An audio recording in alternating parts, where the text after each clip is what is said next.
Welcome to Boston, Massachusetts. This is my home city. I grew up in the suburbs west of Boston. Right now we are in Copley Square, the heart of Boston, downtown.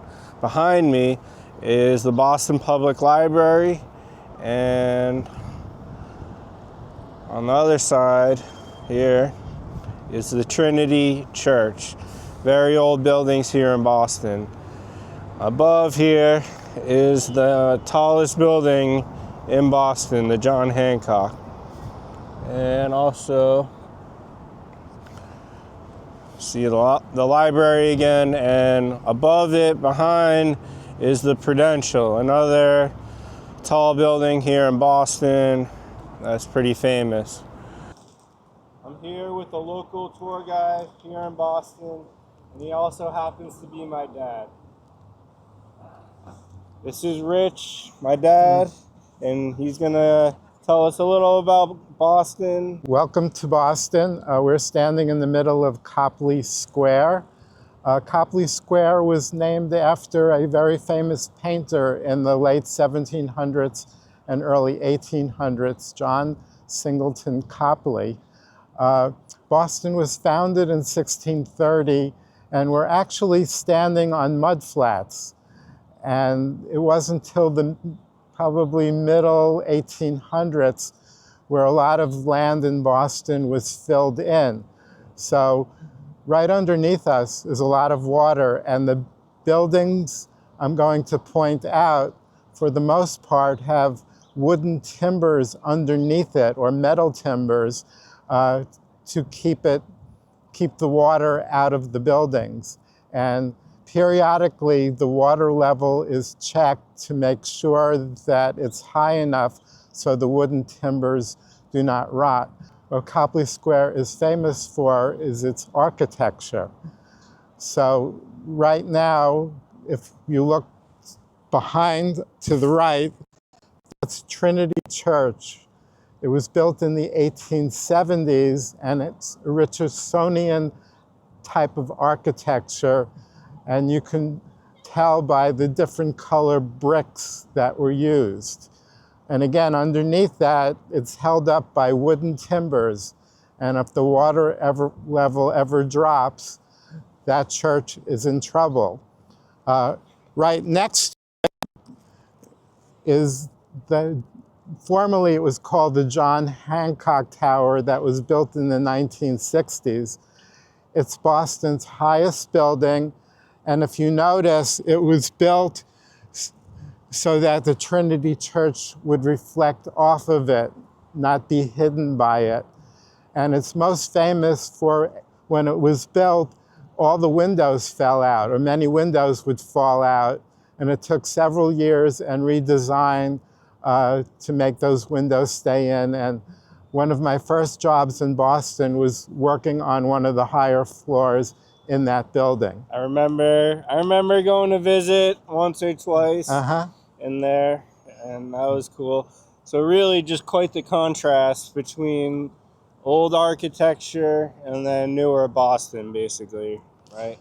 Right, and also Copley Square was originally known as Art Square. So the original MIT, which is now in Cambridge across the Charles River, was here, as well as the original Museum of Science. Behind us is the Boston Public Library, the old section. It was built around 1890s, and it adds a classical feel to Copley Square and its original purpose as being a science and arts plaza, where originally MIT and the Museum of Fine Arts were located. But if you look closely at the architecture and the ornaments built within it, you'll see the names of all the famous scientists, artists, and philosophers and writers up until 1890. But again, very classical, a very beautiful building. There's a very nice atrium on the inside where a lot of people like to sit and have lunch, and you can even have a wedding there. Let's go inside the library and we'll show you a little bit.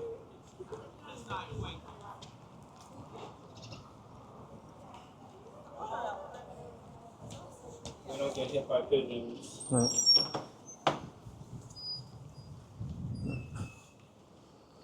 Quincy Market is Tudor. Being guarded by 2 lions.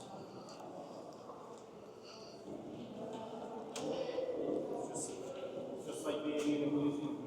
Mm-hmm.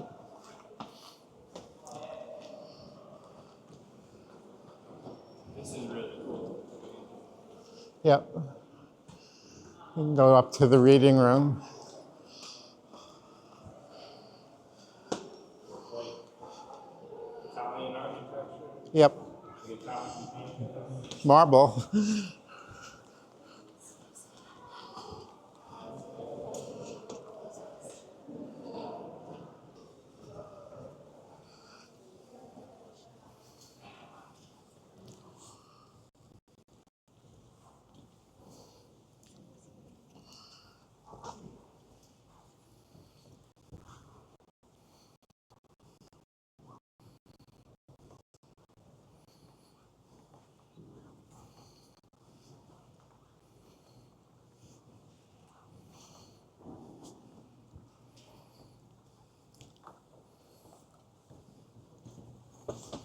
We're in the new part of the library now. I believe it was built in the late 1960s, early 1970s, and it's quite a contrast between the old classical architecture. But what's important, this library is heavily used. There are more than 150 universities and colleges in the Boston area, and the nice feature about the new part, there's a cafe, and our public broadcasting station, WGBH, produces a morning talk show Right over a few here, days let's a week go. right here. You can check out the studio right This is a studio.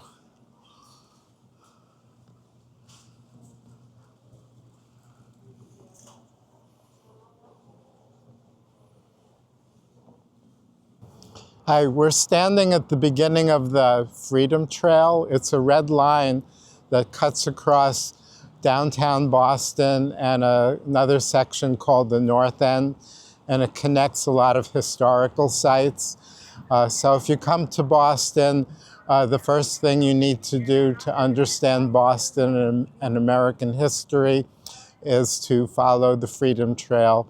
There's a visitor center that has maps, but you can also Google, and there's lots of ways to take the tour.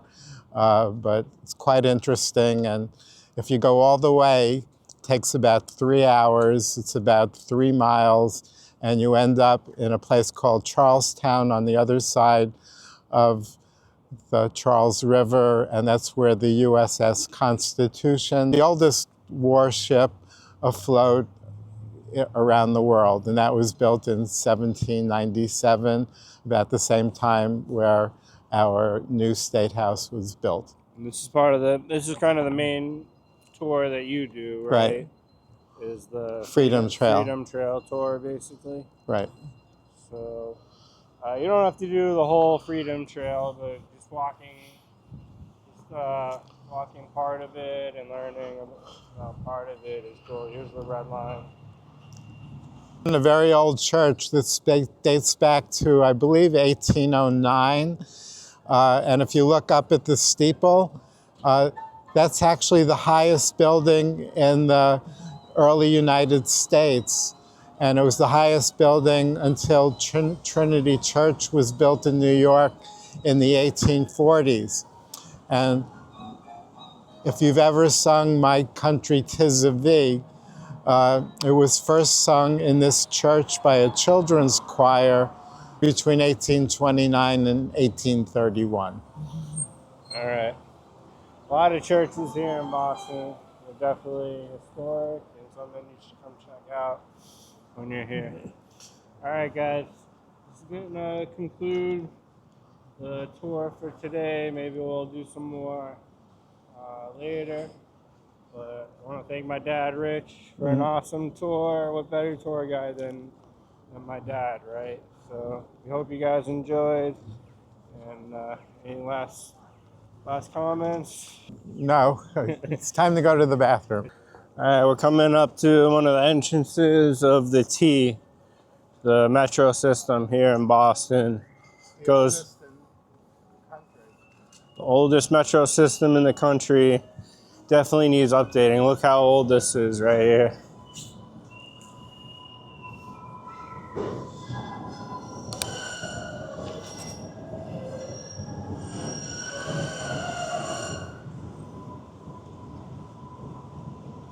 Opened in 1897.